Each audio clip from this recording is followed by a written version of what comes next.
Tell me about your childhood. At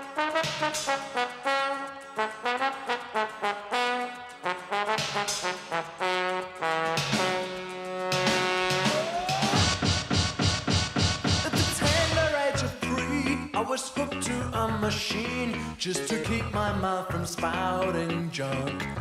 Ha! They must have took me for a fool, 'cause they chucked me out of school, 'cause the teacher knew I had the fun.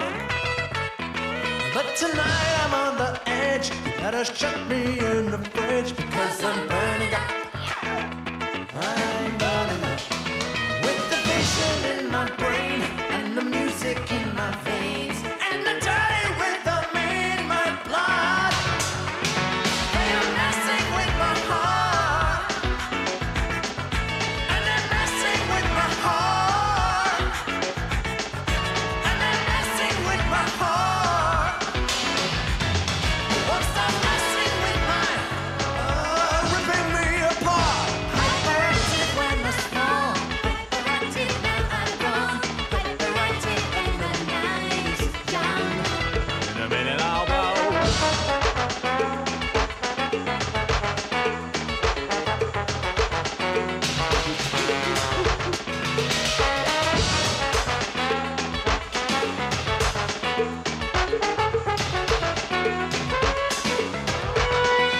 And I'm messing with my heart.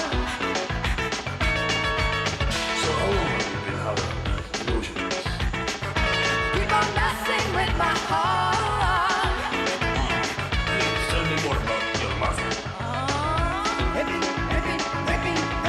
Ripping me apart. Sound I'm on the floor. Messages from outer space. Deep heat for the feet. The rhythm of your heartbeat. 'Cause the music of the street. It isn't any appetite. It isn't any appetite.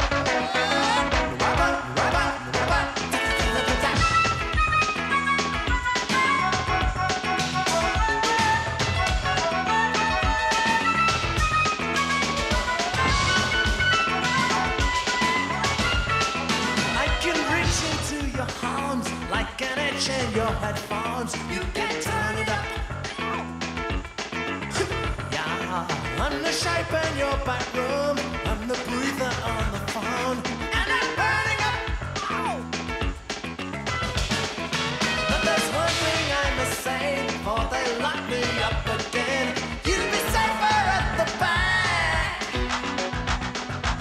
But I'm having an Hyperactive when I small, hyperactive now I'm cold, hyperactive and the day is long. Hyperactive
How you doing? This is Mike from Mike's Random Thoughts, and this is part 2 of my eugenics special. Now, this is going over video notes that aren't included in my bonus features. For those of you that are new to my show or new listeners for my audio show on Spotify, I would normally include bonus features on my YouTube channel of my podcast specials that basically explain everything that we went over and then showing proof of what I talked about. Sometimes, due to they're either too long for me to include in the bonus features, or there's a copyright problem, meaning that the people will not allow me to use the clips on my channel. And I've ran into that over the past 5 years, off and on. So with that said, I'm going to go ahead and get into this documentary notes. Now, this one is called A Shadow in Fairview. Now, if you're interested in history and you're interested in eugenics, or you're interested in mental health, or you're interested in all of it in one, you're going to want to check out this documentary. Now, anyways, I'm going to go ahead and get into it. So back in the 1920s, right, 2 children are actually admitted to this hospital, but it wasn't because they're actually sick. No, it was because a state official or worker told a poor family that their child was feeble-minded, and that the best option for them to continue to survive would be for the parents to give the children to the state. Now, believing that this was the best option for the child, often the parents would, in this case, they actually did. And they would actually do this quite often, okay? And in this case, these 2 children were put into the hospital at a young age, and they lived there for 40 years. And it was actually until their death in the late 1960s, so they never even left the hospital. Their family actually never even visited them. It never even wanted to retrieve their ashes. And it wasn't until like way later on, a family member requested through the Ancestry.com or one of those type of sites, 21Me or something, and retrieved them, said, "This is my family member, could I get their ashes to give them a proper burial?" And when she got them, they were in rusted cans. Very neglected kind of thing. And it was just like an old, what she's described as like old coffee can, kind of like with the screw top. Now, anyways, back in the 1920s, see, poor families and rich family members often sent unwanted family members to state hospitals. They truly actually believed that they would receive like the best of the best training and the best medical treatment and have the better opportunities as adult later on if they were raised by the hospitals. But how did this actually work? You know what I'm saying? Again, often parents just simply gave their children away to the hospitals or sold them in some cases. Now, a judge would actually have to step in naturally, you know, and then that judge will determine that that child was disabled and then send that child to hospitals, mental institutions such as Fairview, or like Fairview is how I wrote it. But now, why Fairview, though? Well, Fairview, at the time, was rated as one of the best hospitals back then. Residents who stayed there, though, often said that they felt lonely or very much like they were in a prison. Hold on a second. You had to go by their rules, basically, and if you didn't, you were severely punished.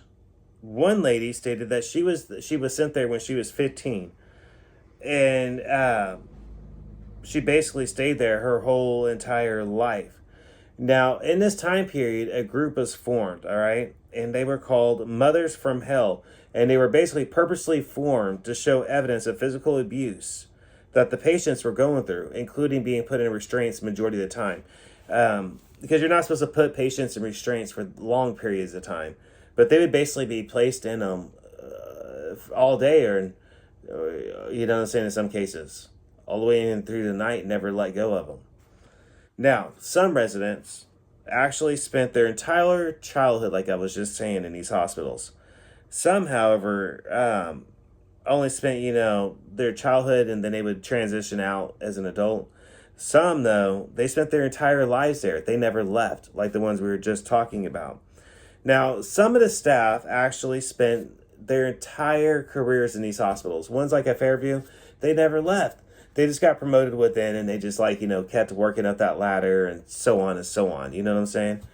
Now, residents basically, right?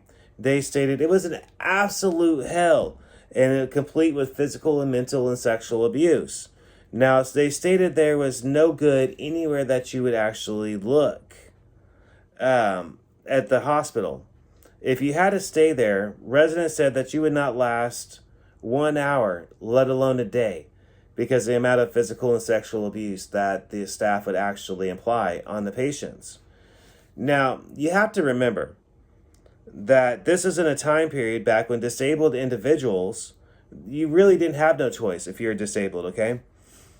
It was basically a family and court decision, not your own decision. You had no right, you had no voice. So it was like if this family member had custody, they said, yo, this is an issue. The judge said, you know what? I agree. Off you went. You didn't have a say in it. Now, often, these family members were hidden away and just basically slowly forgotten about by their other family members, especially at hospitals like Fairview.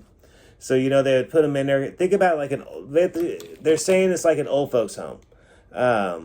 They would send them off in these hospitals, believing that they had the best opportunity. And then like an old folks home, they wouldn't visit them and they would just slowly forget about them. You know what I'm saying? Like that one person that we related to went off to somewhere and we never seen him again.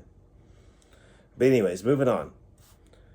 Now, how bad could it actually be for a disabled child with no say in their choice, you might be asking? Well, it was not uncommon for children to be housed with adults in these hospitals. Now, often it was housed with violent inmates and often with severe mental issues. I'm talking major severe criminal mental conditions.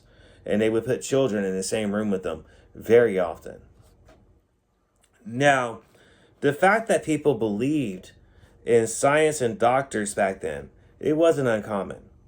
I mean, to see non-disabled children actually living in these hospitals and being raised by the doctors and hospital staffs, essentially. Especially within the poor families and poor communities. Now, it was actually a common practice, really, to send your child to be raised by the state hospitals. It was like the trend. My child's over here getting the best thing, kind of thing, I guess you would say. It's just that common of a factor. Oh, they're not doing right? Well, you might want to send them for those corrective action training.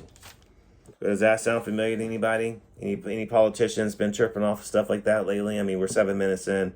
Just saying.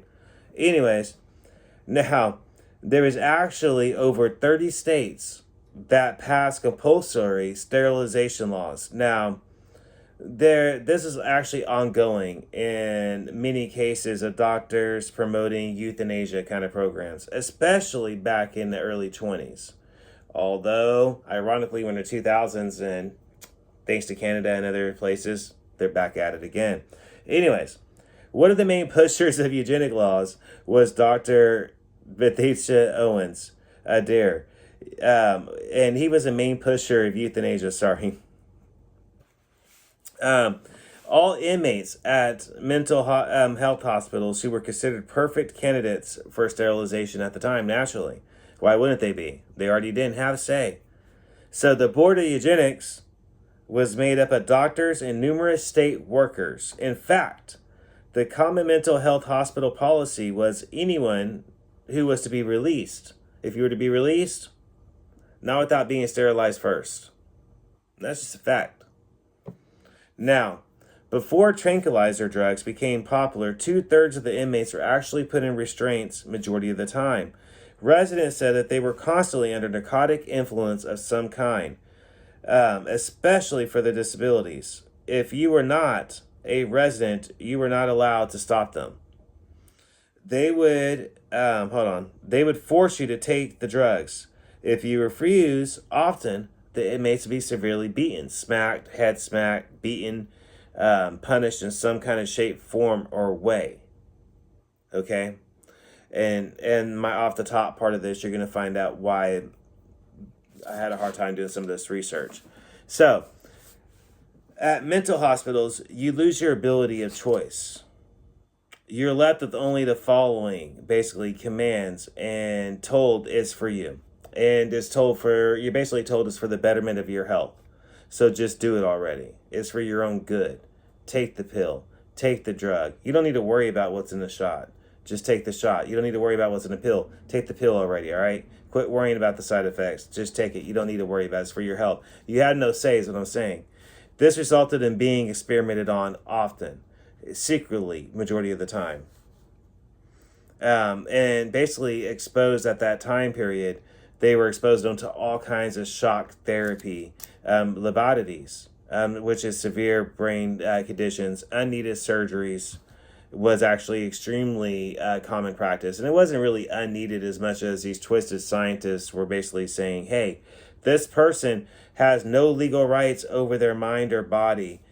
And I kind of feel like doing this experiment today on, doing a lobotomy on them. And I think that's just what I'm going to do. It's basically as simple as that. They were trying to prove a point, and they had a perfect subject to do the experiment on because they had no say in their body. So again, one girl was 5 when she was admitted, and she lived there until she was actually 18 years old. And numerous unwanted children basically were commonly given to the hospital. She said it wasn't uncommon to see at all. You would just see people that were just unwanted by their family members, and that's where they would send them off to. Now,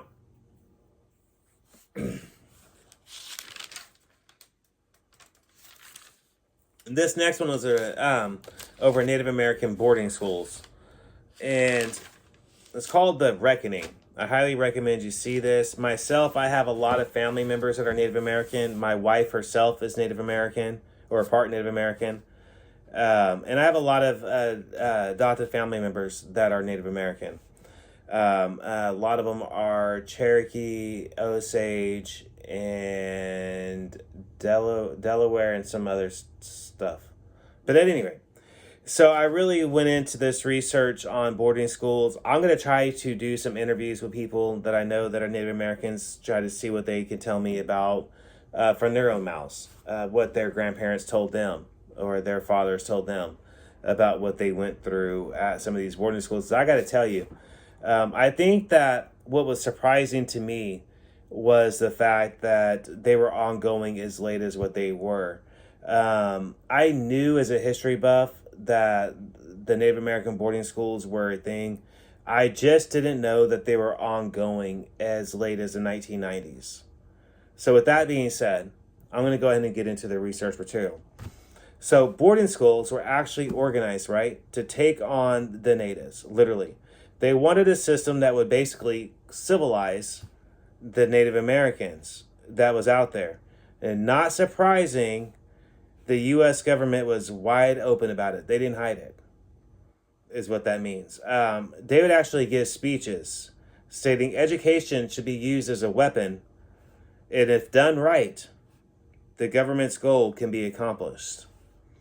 Now, one individual named Braveheart said that they were extremely cruel at the boarding schools, and that they took personal pleasure in spanking native children. It was like they would get off on it kind of thing. He was about 6 years old whenever he was sent to live there at the boarding school, and he went on to state that if your parents would not take the child, then the native police would find you, and then basically take you to the school themselves. And that they would even come after you on horseback if necessary, like if you were hiding somewhere in the country area. Now, if your parents try to hide their own child, then the native tribe would basically take the family's food allowance for the whole house away from every single family member that's in that house until the child was delivered. Now, all the rations literally would be taken away, like I said, until the child was taken personally. to where they need to be taken to. Now, once he arrived, the first thing that he said they did was cut his hair.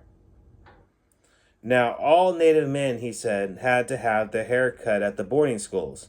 It was really like a mind game thing, he said.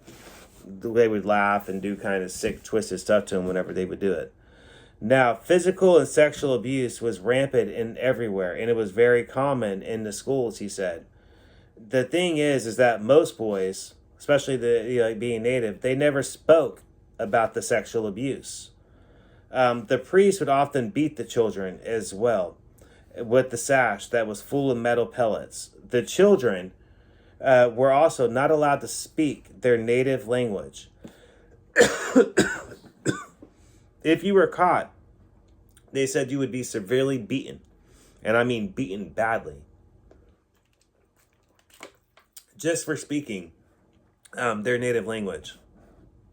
He said that they would grab their arms so roughly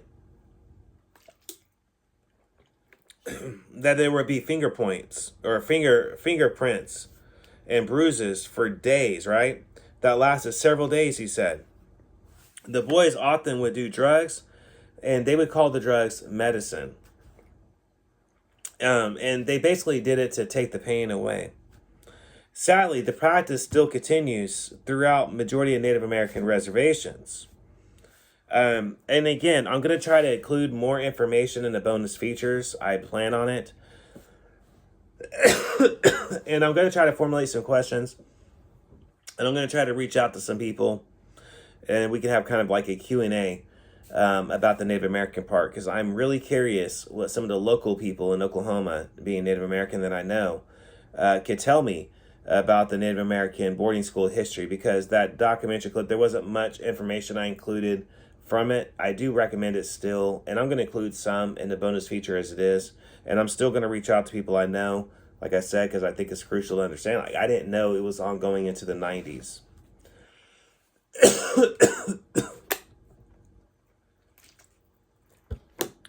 So this next one, called Eugenics and Time, right?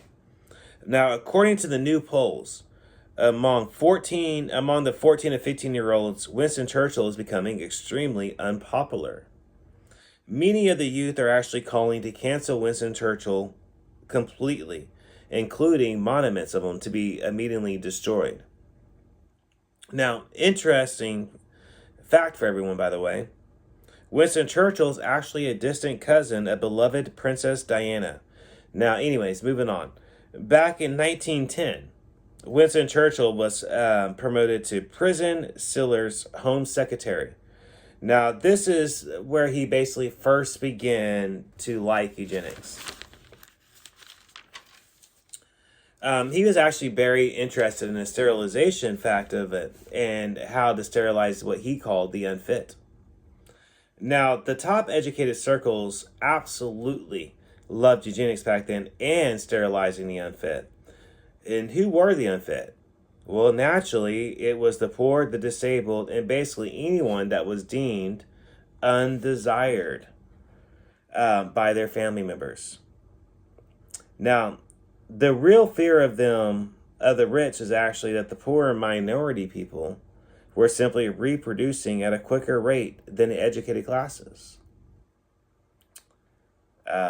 They just basically, had more fun in the bedroom or more time. They focused on it more. So this is how positive and negative eugenics philosophy was actually born. This would be programs that basically paid the middle class people to get pregnant and sterilize the unfit at the same time. Now, the unnatural and increasingly rapid growth of the feeble-minded, they said, and insane classes of people couple as a steady restriction among the thrifty, energetic, and superior stocks constitutes a natural and race danger in which is impossible to be extradite. The improvement of the British breed is my aim in life. Quote by Winston Churchill. Now, The definition of the criminal insane asylum for the feeble-minded who could not survive on their own is considered to be beneficial to society by the British Royal Service. Back in 1907, the state of Indiana actually passed a law that stated every individual in state custody deemed feeble-minded was mandatory that they be court-ordered not to be able to be legally married. Churchill drafted a bill that allowed people deemed mentally unfit to be sent to labor camps and labor colonies. The bill was named the Mentally Deficiency Bill, and the top eugenic events was actually sponsored by the top universities at that time, and had the top doctors and scientists and inventors such as Alexander Graham Bell, the inventor of the telephone himself, sponsoring them. Now, even centuries ago, Plato himself believed that human reproduction should be ruled by this state.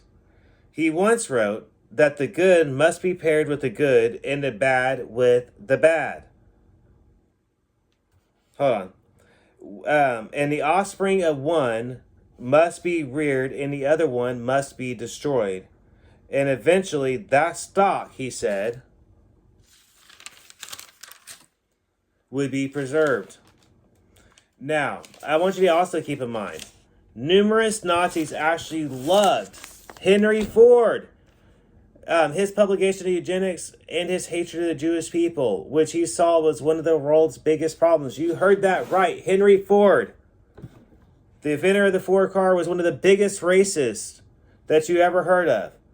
He was one of the biggest anti-Semitics that you ever heard of. In fact, he actually fully believed that the Jewish people were the world's biggest problem. That was the founder of Ford's motor vehicles that we're talking about.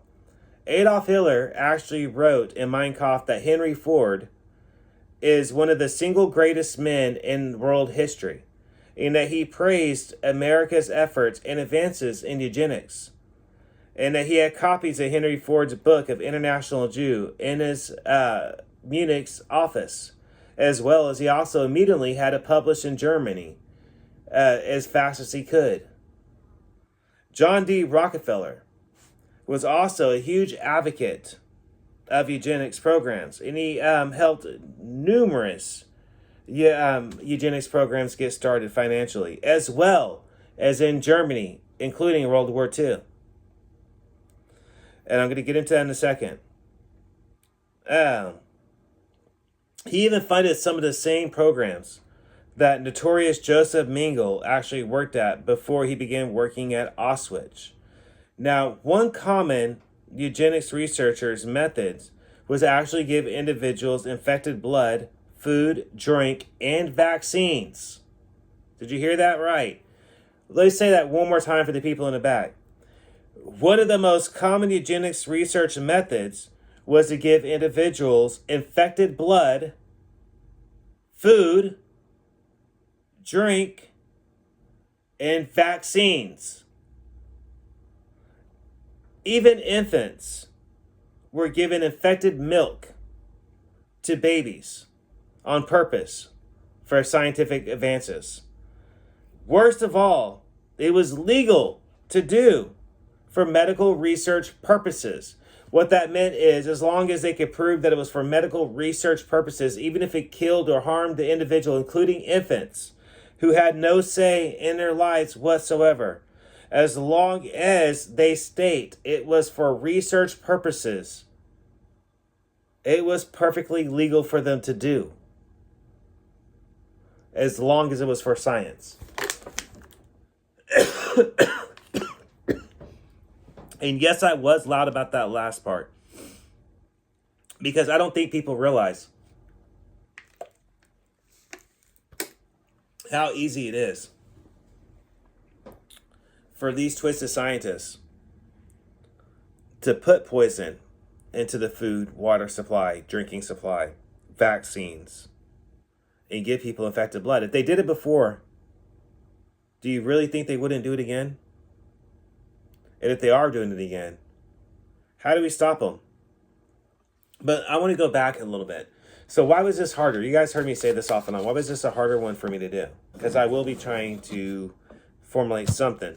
A live episode. I'm going to do a Q&A. I'm planning on that. Something more than just these two parts. And I'm going to do some bonus features, as you guys know. But the reason why is because I actually spent time in some form of hospitals, and off and on in my childhood due to mental disabilities. I had a lot of psychologists and a lot of influence by psychologists, tests, medications. I was used like a guinea pig in certain aspects of my opinion. In fact, to the point to where in my adult years and my adolescent years and younger adult years, when I utilized drugs, by the time I got to that point, I had been put on so many narcotics that it actually took double the amount of drugs to get me to do what other people were doing. So let me put that out in a plainer way. They were giving me Ritalin at age 4 and 5 years old. Back when it was a trial period. Drugs like that. That's what I'm talking about, narcotics. So at a later age, when I started experimenting with the drugs that I actually did back in the day, which was cocaine, methamphetamine, I did experiment with shrooms, acid for a little bit.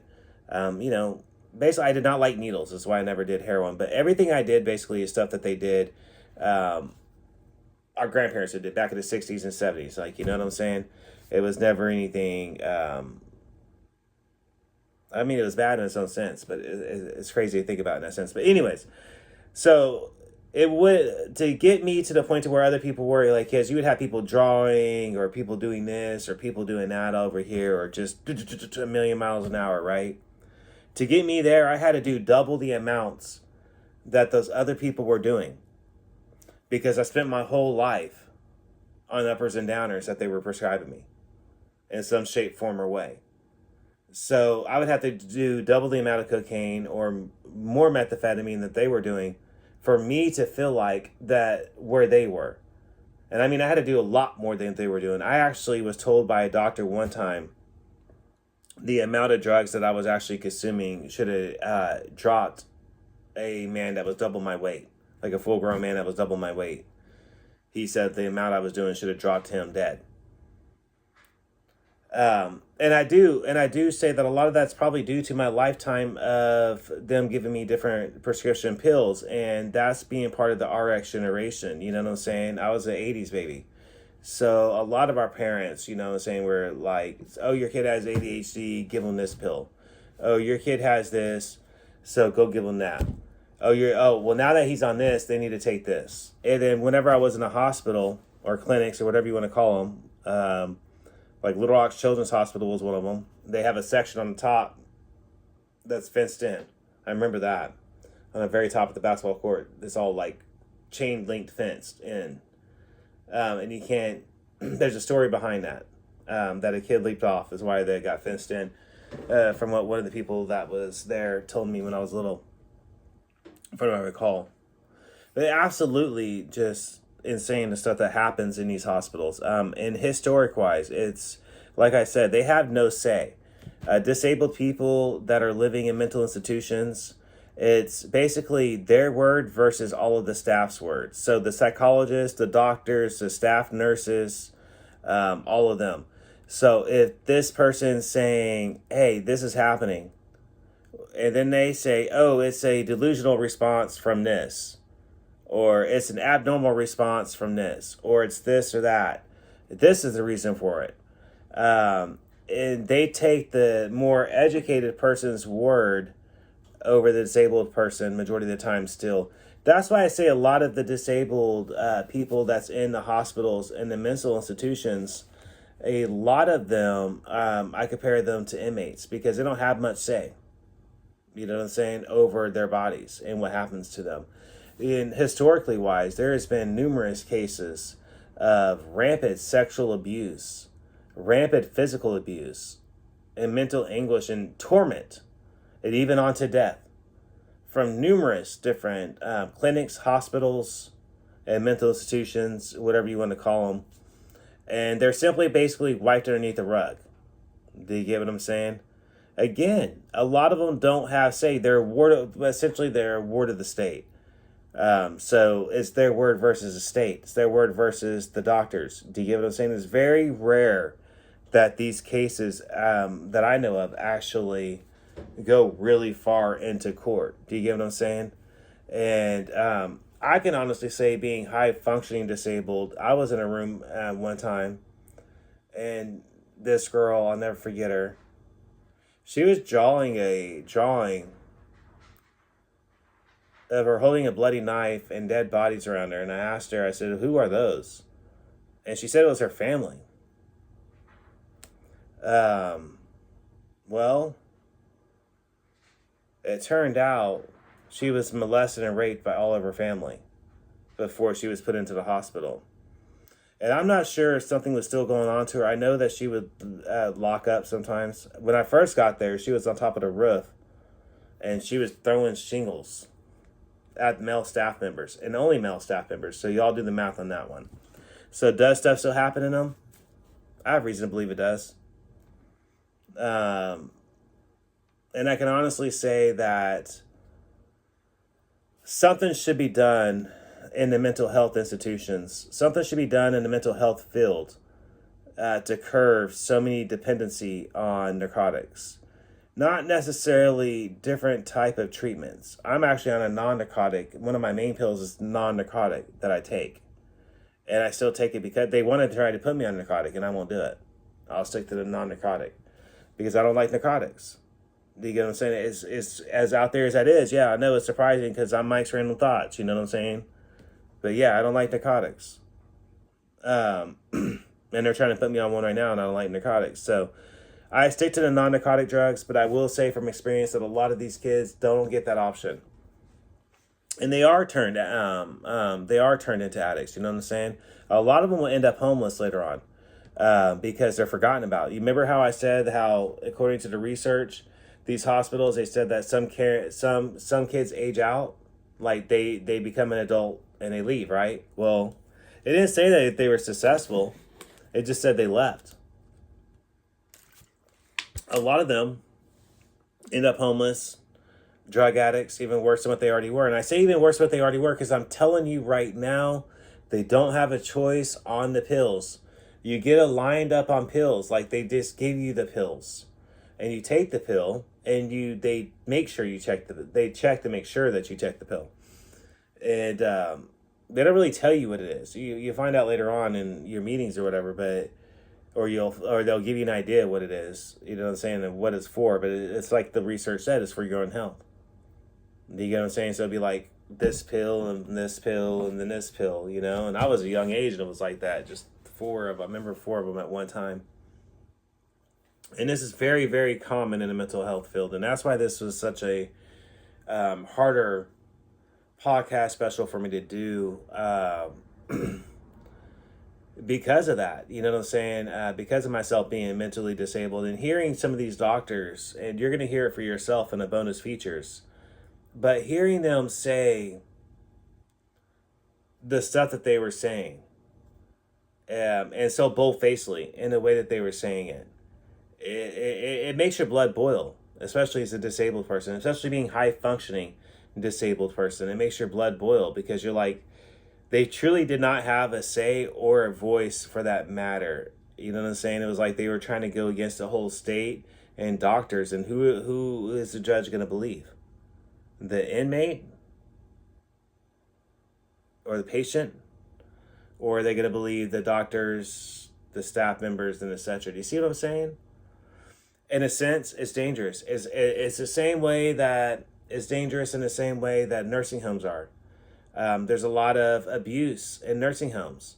You saw some of that during COVID when you were seeing the nurses beating up on people's grandparents and stuff like that. Remember that? I haven't forgot it.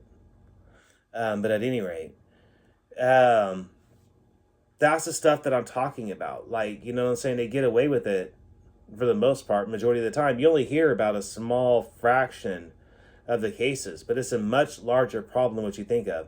And going back on the medication thing, because I don't think I finished that point, but at any rate, I'm struggling to get my own medication things fixed still. But at any rate,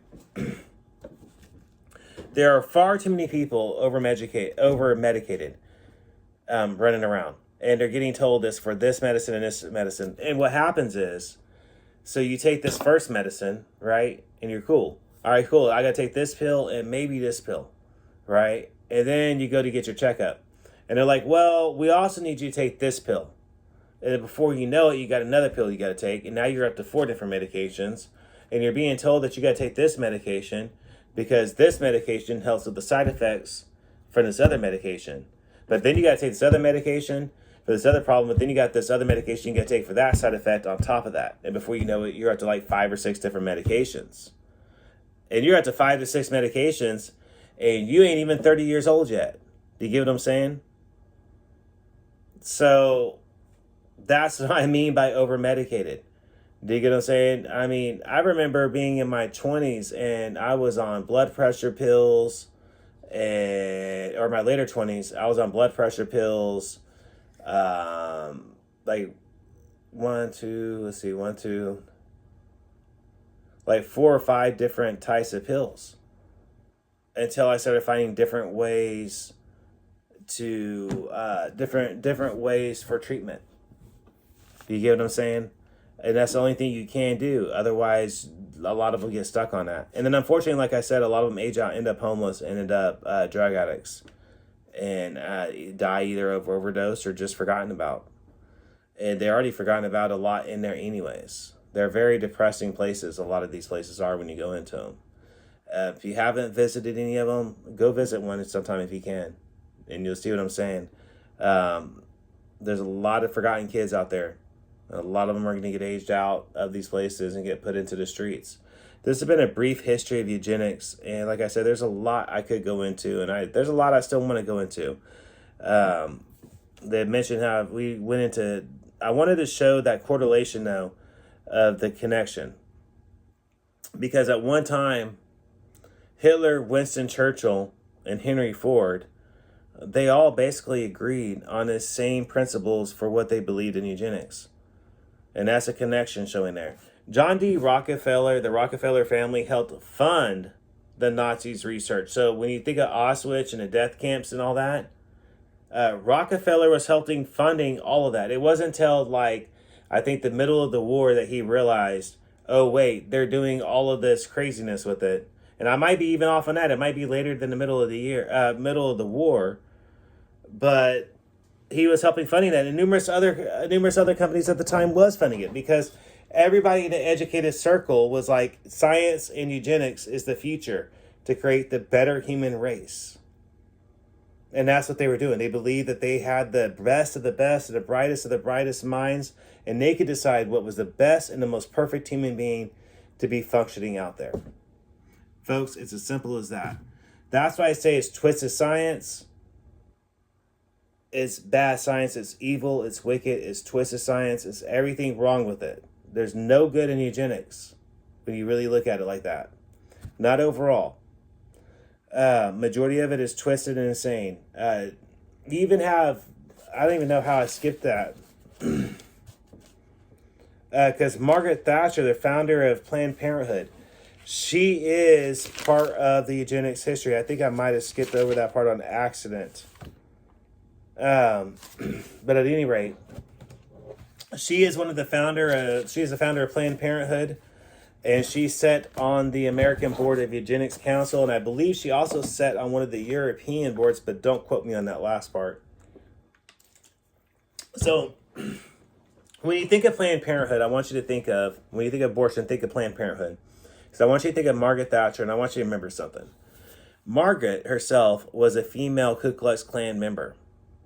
Okay, and she was once quoted as saying that abortion is the best way to get minorities, Jews, and poor class citizens to execute themselves, where we don't have to do it for them, we don't have to sterilize them, and we don't have to do all this effort. They will simply do it to themselves.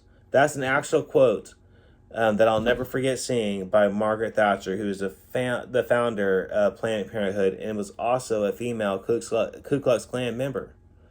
Majority of the scientists and eugenics, abortion included, when you get into the founders of these science and you get into the scientists that were involved and the inventors of all of these type of fields, you're going to see that a lot of them were very anti-Semitic and extremely racist.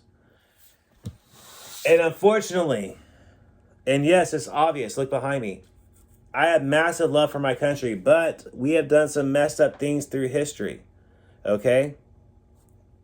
We can't deny that. We have. But it turns out with eugenics, we really did, because even Adolf Hitler loved all of the stuff we did, especially at the border. He was very fascinated with the eugenics policies at the border. Are you guys familiar with that? Are you guys familiar with the baths? The chemical baths that Mexicans and other immigrants at the southern border had to go through? Because when you watch the bonus features, you will know about it.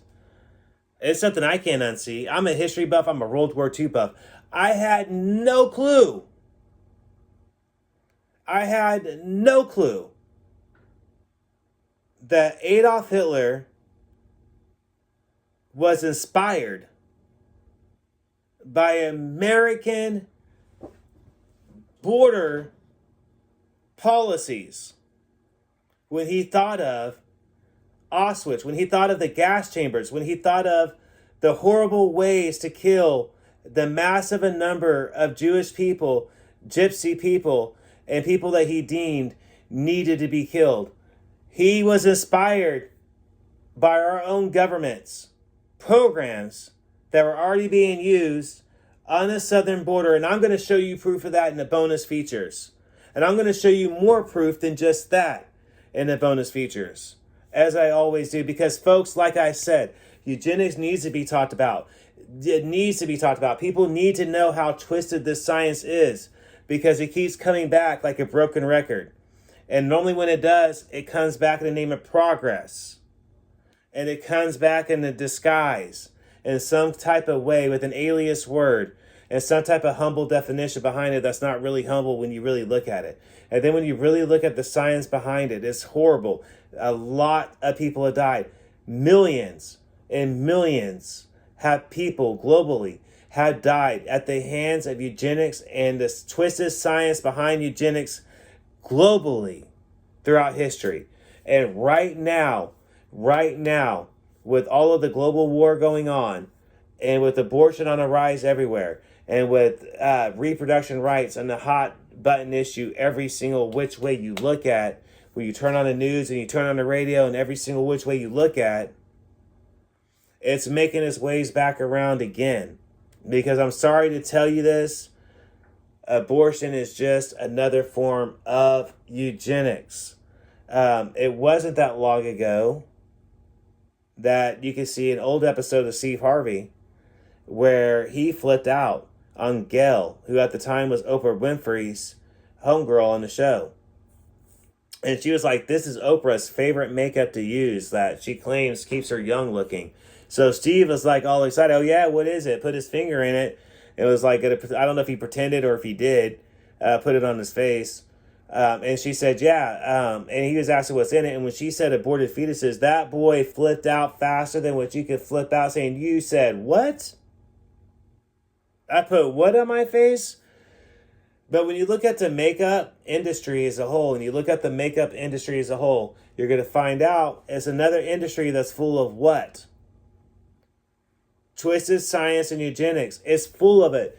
It's full of it. Baby parts, DNA, all of it. And when you look at human trafficking and you look at organ trafficking, what are you going to see? Because we've covered that on this channel before. What are you going to see? You're going to see eugenics raise its ugly head again. Only in a different form. Because it's in the organ trafficking form. But it's still in that same umbrella of eugenics. That's what I'm trying to tell you. There's good, but there's massive amount of bad. And that's why I'm against eugenics. But anyways, it's been Mike from Mike's Random Thoughts. This has been a brief history of eugenics. I hope everybody enjoyed. Stay tuned for the bonus features. You're not going to want to miss it because, like I said, I was not I did not know about the chemical baths that the immigrants at the southern border was going through. I did not know the extensive, the high amount of abuse that the Native American children and adults had to go through at the different Christian schools. I had no clue about that. I had no clue they were ongoing all the way into the 90s. Like, I knew about the haircutting thing. I knew about a lot of that. I just didn't know the extensiveness of it. Just the amount that happened is what I'm saying. There's so much of it that needs to be talked about. But again, it's getting late. This has been Mike from Mike's Random Thoughts. If you want to reach out to me, we could do a live episode. And I'm already going to formulate questions so we could try to do a Q&A with some people that I know. Hopefully that works out. You never know. Some people will talk to me, some people don't. It just depends on if I can find the right person. So I'm going to try to get that accomplished. And I'll try to reach out to my normal people I know. I'm going to check out to see what they're doing on live shows and everything else. And maybe we can bring up the subject again with some other people I know. Like I said, it needs to be talked about. I hope it's talked about. I hope you guys continue to talk about it. I hope you guys show it. Show the bonus features, stuff that I'm about to start creating here in just a little bit. Again, it's been Mike from Mike's Random Thoughts. Everybody have a great night. I hope you guys have a joy. See you on the next one. We are the Halusa Nation. Our DNA is of earth and sky.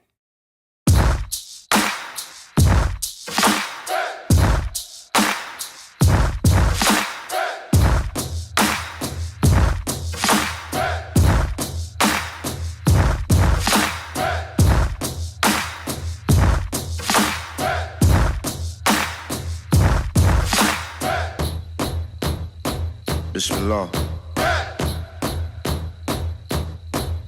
Hey, showing living by the G code. What the f is fleek though? Don't ask them, what do he know? What I forgot is better than whatever they remember. Never mind, I'm off it, it's quiet form. Time to put the temper tantrums to the quiet corner. Hush. That's enough, said the ruler. No suckers allowed to break bread or asunder. The daylight, lightning, and the thunder. Sun, moon, and stars, and the hunger. Abundance in bundles, blessings and troubles.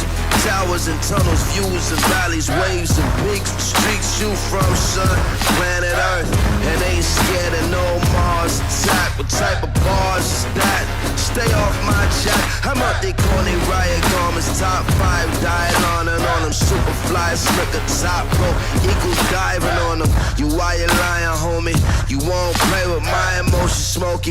Big chief, heart rate, big beat, B-E-Y, I seen straight jacket, come clean, big said it was a dream, now it's a living thing, with you and living kings, I mean it, I mean it, y'all seen in the R-E-D, I mean it, original nation, with one solid, I mean it, come clean, y'all seen it, y'all seen. And the R.E.D. Original nation, we pan solid, we with you and living, you know with you and living. Confronted by the ally nation, alien nation, the subjects and the citizens see the material religions through trauma and numb. Nothing is related. All the things of the earth and in the sky have energy to be exploited. Even themselves, mining their spirits into souls sold. Into nothing is sacred, not even their self. The ally nation, alien nation.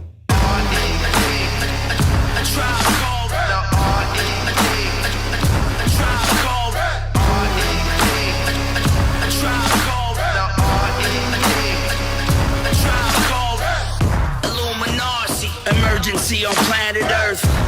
The currency is murder, you a man of worth. They say the day is coming, drumming that you can't reverse. Watch the banner burn before the cannon burst. Don't chase an illusion, the nation hallucina. Hallelujah, taste of the future, the people, the shower, the pistol, the coward, the tracing the suture.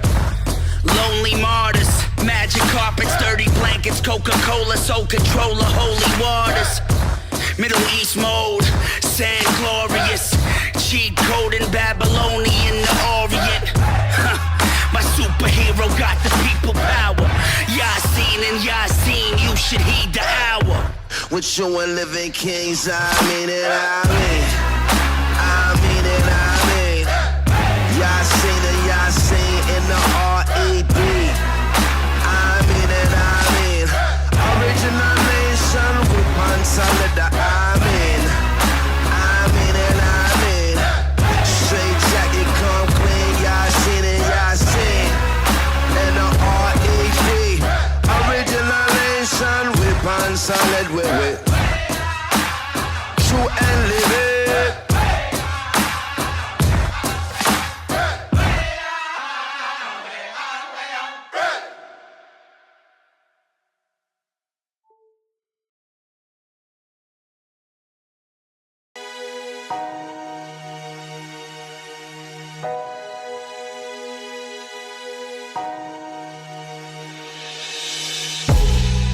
I've been working for the devil too long. I've been working for the devil too long. Yeah. You see, I prayed on things, and then I prayed on them. And I took it to the corner, God paid off then. The destruction wasn't even on my radar then. And my heart was black, it was Darth Vader then. It was drums to the bums, G-packs to the OGs. The money came to me, I sat back with my coldies. Money changed hands and moved on like a cold breeze. And I ain't give a fuck about death or an OD. Mommy always in my ear, saying that I didn't care. But I ain't going back to being broke like this was yesteryear. The plan is to try to be out in less than a year. No drugs, no thugs, no weapons in here. You see, I'm trying to get out, man, but I feel trapped. What employer gonna hire me when I sell crack? I'm not fully rehabilitated, I fell back. And regret is a motherfucker, run, tell that. I've been working for the devil too long. I've been working for the devil too long. Tempt us, lead us to the edge. Watch the wise turn into fools. The greatest lie ever been told is the one closest to truth. I've been working for the devil too long. I've been working for the devil too long. I'm gone. Yeah, you see, I prayed on things, and then I prayed on y'all. My intent was to never get paid off, y'all. When I was young, I saw politicians of all stripes, but all I saw was lies in their eyes, and it's not right. I said when I get older, I'm gonna change shit. Take the welfare system and rearrange shit. Years later, I'm quietly moving up the ladder. Trying hard, realizing that it doesn't matter. My wife told me, baby, money doesn't buy elections. Money doesn't buy votes, it just buys attention. I kissed her on her head and told her she was right, but she couldn't understand and see the coldness of the plight. Couldn't understand why it's so cold for me at night. Cause political bribery just hold me in a vice. But there's always implicitly some string that's attached by a motherfucker think he got wings on his back. You ain't an angel, pop, you working for the devil. The nightmare of money to lead would be a rebel. I did all of you dirty, so I should've gone to jail. I took your fucking government and put it up for sale. Look, American democracy has been hacked by the corrupt paradigm, that's a supreme fact. And every word that I said in the song, I've been working for the devil too long, and now I'm gone. I've been working for the devil too long. I've been working for the devil too long. Tempt us, lead us to the edge. Watch the wise turn into fools. The greatest lie ever been told is the one closest to truth.